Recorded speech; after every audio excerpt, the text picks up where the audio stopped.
오늘 말씀은 창세기 39장 20절에서 21절까지 말씀입니다. 창세기 39장 20절에서 21절까지 말씀입니다.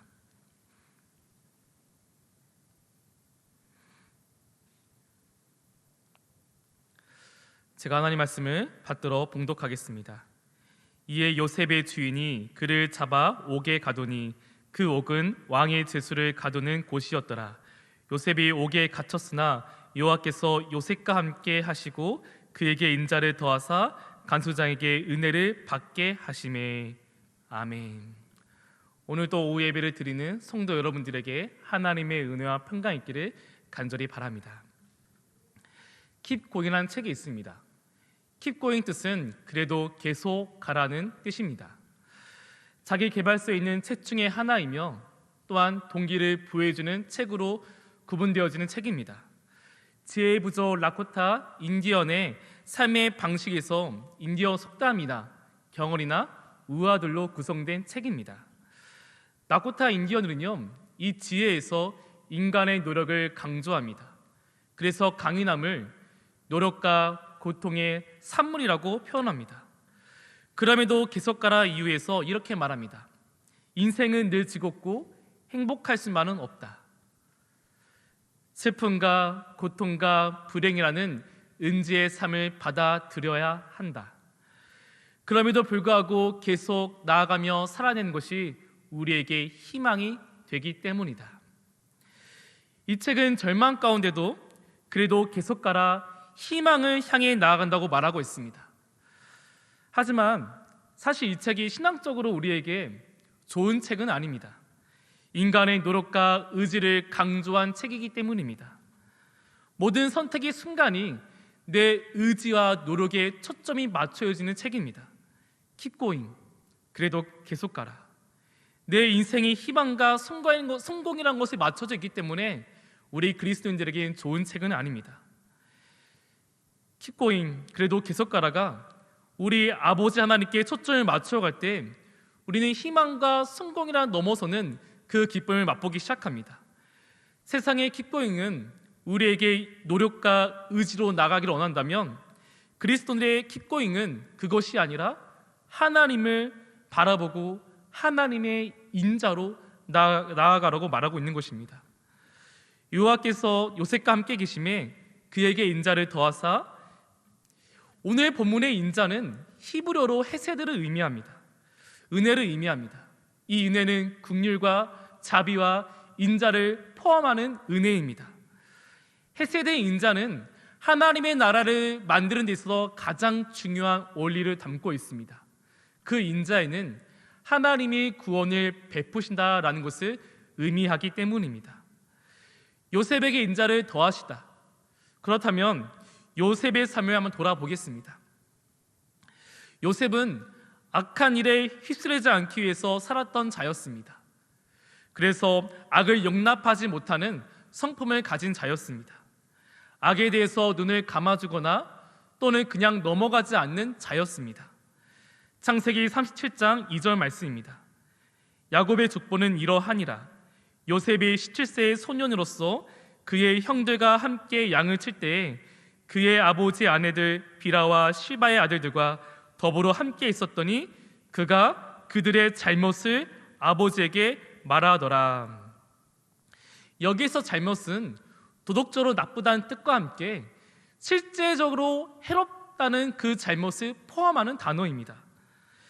요셉은 이 형들의 잘못에 대해서 자신이 할 수 있는 것이 아버지에게 고발하는 것뿐이었습니다. 형들의 잘못된 행동에서 넘어가지 못하는 그런 성품을 가진 자였습니다.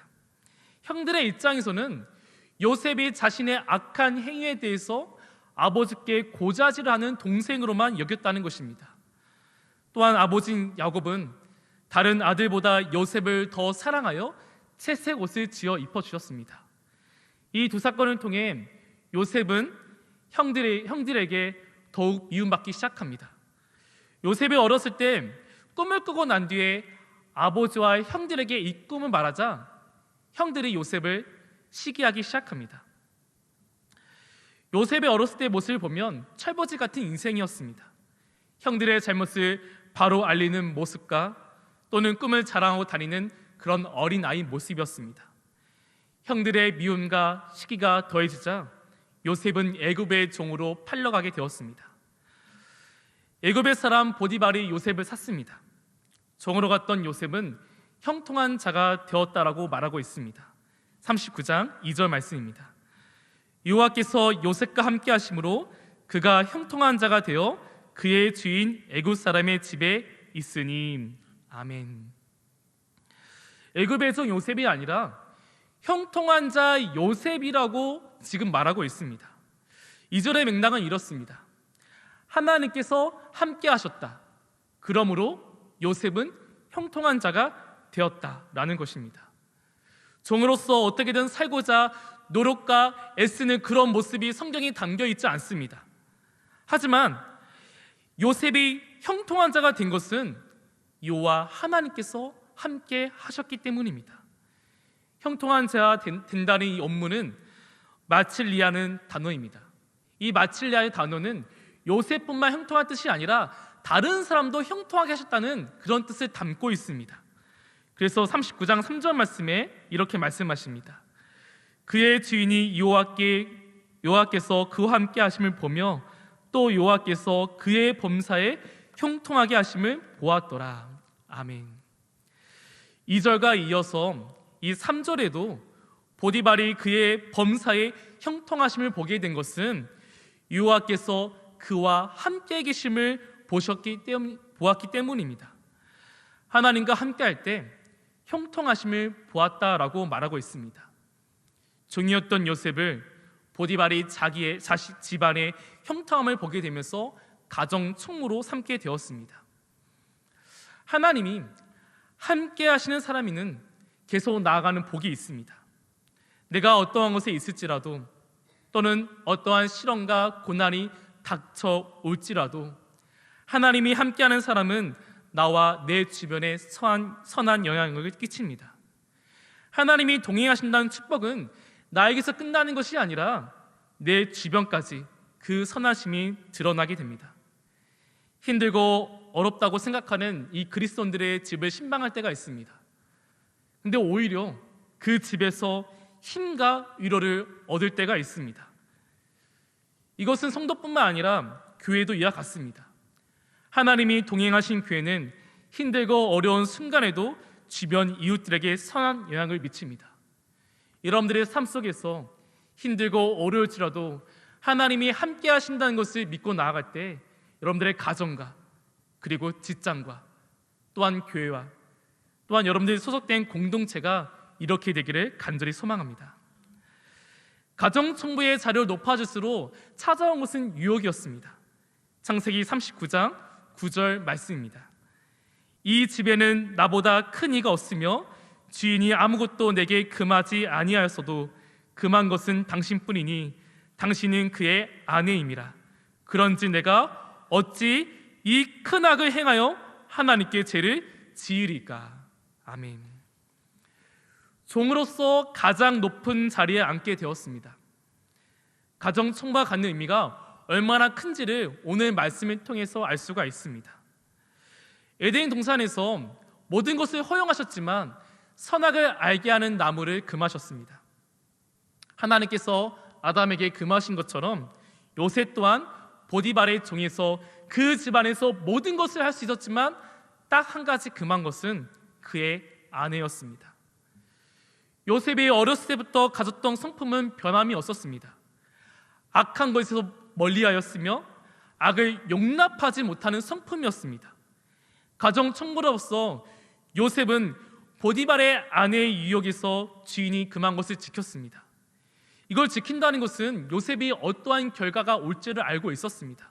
그럼에도 이 명령을 지킨 것은 큰 악을 행하는 것이 하나님께서 죄를 짓는 범죄함이기 때문에 그 명령을 지켰다는 것입니다. 요셉은 가정 총무에 있을 때라도 악한 일로 나아가지 않았습니다. 하나님을 의식했던 사람이었습니다. 그 결과 요셉은 지하 감옥에 갑니다. 21절 말씀입니다. 여호와께서 요셉과 함께 하시고 그에게 인자를 더하사 간수자에게 은혜를 받게 하시매. 아멘. 아버지 품에서 철부지처럼 자라왔던 요셉이 형들에게 팔려 종으로 갔을 때 여호와께서 함께 하심으로 형통하게 되었습니다. 감옥에 갔을 때 여호와께서 함께 하심으로 그에게 인자를 더하시게 하셨습니다. 요셉의 이야기를 보면 초점이 인간의 노력과 의지와 감정에 맞춰져 있지 않습니다. 오히려 하나님께서 어떻게 행하시는지를 우리에게 기대하는 말씀들로 가득 차 있다는 것입니다. 요셉이 아버지의 울타리에 있을 때 형들의 미움과 시기가 있을지라도 안전했습니다. 하지만 아버지를 떠나 형들에게 갔을 때 요셉의 이야기는 여호와께서 함께 하셨다라는 말씀이 등장하기 시작합니다. 형들로 배신으로 인해 슬퍼하는 요셉이 그려져 있지 않습니다. 또한 원망하고 저주하는 모습 또한 없습니다. 종으로 간 요셉이 원망과 한탄의 모습으로 자신의 처지를 비관하는 모습도 없습니다. 보디발의 아내의 억울한 누명에도 요셉은 억울함을 호소하면서 지하 감옥에 가지 않기 위해서 애쓰는 그런 장면 또한 있지 않습니다. 하지만 그럴 때마다 나타난 것이 여호와께서 함께 하셨다라는 말씀입니다. 요셉은 하나님부터 꿈을 꾼 자였습니다. 하지만 요셉의 인생을 보면 꿈과 전혀 다른 삶으로 나아갑니다. 형들에게 배신당하고 보디발의 종이 되고 손폭행의 누명을 쓴 죄수로 나아갑니다. 요셉의 인생에서 나가락으로 떨어지는 시기와 또는 깊은 골짜기로 나아갈 때마다 자신의 의지와 노력으로 이겨나가는 모습이 그려져 있지 않습니다. 만약 인간의 의지와 노력과 모습으로 요셉이 향해 나아갔다면 지하 감옥에서 살아나올 수 없는 죽음만 기다리는 그곳에는 이제는 희망을 볼 수 없고 구원을 볼 수 없고 오직 죽음만 기다리는 절망한 모습이 우리에게 비춰졌을 것입니다. 하지만 우리 말씀을 읽으면서 요셉의 이야기에서 절망을 느끼지 않습니다. 오히려 이 상황 가운데 형통, 은혜, 인자라는 말씀을 통해 절망이 아닌 하나님께서 어떻게 행하실지를 기대하게 된다는 것입니다. 사랑하는 성도 여러분, 우리의 인생이 이렇게 살아가기를 간절히 바랍니다. 우리의 인생에는 기쁨과 또는 즐거움과 고통과 슬픔이 동반되어져가는 삶을 살아갑니다. 때로는 인생이 침체기를 할 수 있는 골짜기를 지나가기도 합니다. 세상은 우리의 힘으로 의지와 노력을 가지고 이겨나라고 말하지만 하나님은 우리에게 이렇게 말씀하지 않습니다. 오히려 함께 하시는 하나님을 보라고 말씀하십니다. 우리가 세상에서 더 깊은 골짜기로 들어간다 할지라도 그럼에도 계속 갈 수 있는 것은 하나님이 함께 하시기 때문입니다. 골짜기는 좌절이 있으며 희망은 찾아볼 수 없지만 하나님이 함께 하실 때 그곳이 형통한 곳이 되며 인자가 더하여서 은혜가 넘쳐난 곳이 된다는 것입니다. 시편 23편 4절 말씀입니다. 내가 사망의 음침한 골짜기로 다닐지라도 해를 두려워하지 않을 것은 주께서 나와 함께 하심이라. 주의 지팡이가 막대기가 나를 안위하시나이다. 아멘. 사망의 음침한 골짜기를 다닐지라도 해를 두려워하지 않는 이는 주께서 나와 함께 하심이라. 아멘. 사랑하는 성도 여러분, 오늘 하루도 어떻게 살아가기를 원하시나요? 그저 삶 가운데 오늘 나에게 맡겨진 일에 충실히 다하고 내 노력과 내 의지로 살아가고 있지는 않으신가요? 아니면 오늘도 나와 함께 하시는 하나님을 바라보고 나아가기를 원하시나요? 내 인생의 골짜기, 슬픔, 좌절 또는 갑자기 찾아오는 질병 때문에 죽음이라는 공포 앞에 있을지라도 우리가 좌절하지 않고 절망하지 않고 계속 살아가고 나아갈 수 있는 것은 하나님이 함께 하시기 때문입니다. 좌절, 낙담, 원망, 두려움 등 인생이 어두울지라도 그럼에도 불구하고 우리는 계속 나아가야 합니다. 하나님이 함께 하심을 믿고 그래도 계속 나아갈 때 절망과 좌절과 낙담과 어둠이 나타나는 것이 아니라 하나님이 어떻게 행하실지를 기대하는 인생이 된다는 것입니다. 하나님이 우리에게 주신 꿈이 있습니다. 우리의 마지막 때에 하나님께서 보신 꿈은 바로 천국입니다. 우리의 인생의 마지막 꿈은 하나님의 나라로 들어가는 꿈을 우리에게 허락하셨다는 것입니다. 요셉이 마지막 이 꿈이 성취되었던 것처럼 우리의 인생이 음침한 골짜기를 지나갈지라도 우리가 두렵지 아니한 것은 우리의 마지막 꿈은 분명히 이루어지기 때문입니다. 사랑하는 성도 여러분, 이리 신강교회가 주님과 동행하며 계속 나아갈 때 하나님의 행하심을 기대하는 교회와 성도 되기를 또한 간절히 바랍니다. 우리가 계속된 골짜기를 갈지라도, 희망이 전혀 없는 곳에 갈지라도 두려워하지 아니하고 계속 나아갈 수 있는 힘은 하나님이 우리와 함께 하시기 때문입니다. 하나님과 함께 동행하며 나아갈 때 우리가 두렵지 아니한 것은 하나님이 지키실 거라는 믿음이 있기 때문입니다. 요셉이 종으로 팔려갔을 때 그의 영혼은 하나님께서 안전하게 지키셨습니다. 지하 감옥에 갔을 때라도 그의 영혼은 하나님이 안전하게 지키셨습니다. 누가복음 21장 16절에서 19절 말씀입니다. 심지어 부모와 형제와 친척과 보시 너희를 넘겨주어 너희 중에 며칠 죽이게 하겠고 또 너희가 내 이름으로 말미암아 모든 사람에게 미움을 받을 것이나 너희 머리털 하나도 상하지 아니하리라. 너희 인내로 너희 영혼을 얻으리라. 아멘. 배신, 죽음, 미움, 핍박에도요 머리털 하나도 상하지 않게 우리를 지킨다고 말씀하십니다. 너희 인내로 너희 영혼을 얻으리라 말씀하십니다.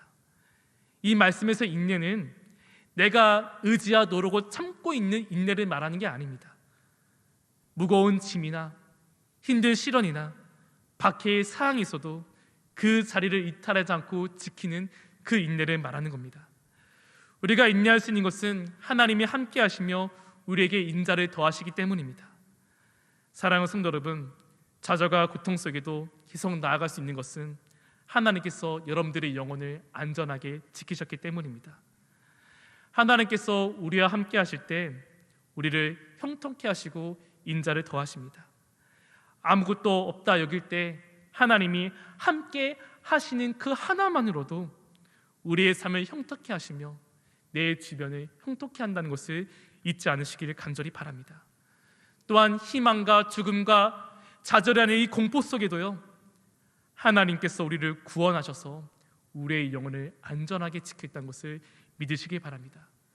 죽음으로 가는 인생이라도 내 죽음이 눈앞에 있을지라도 내가 두려워하지 아니한 것은 하나님이 나의 영혼을 안전하게 지키셨기 때문입니다. 우리 이 시간 찬양하면서요 함께 결단할 텐데요, 우리는 계속 나아갈 수 있습니다. 나의 노력과 의지로 나아간 것이 아니라 오늘도 동행하시고 내일도 동행하시는 그 하나님을 바라보고 나아갈 수 있습니다. 내 인생의 기쁨과 좌절에도요 늘 변함없이 동행하시는 하나님을 믿고 나아갈 때 요셉의 이야기에 절망과 낙담이 느껴지지 않고 하나님이 행하심을 기대했던 것처럼 성도들의 인생 동안 그렇게 되기를 간절히 바랍니다. 이 시간 주와 함께 길 가는 것 찬양하면서 주님의 동행하심 믿고 길에도 계속 나아갈 수 있는 믿음의 고백을 함께 결단하겠습니다.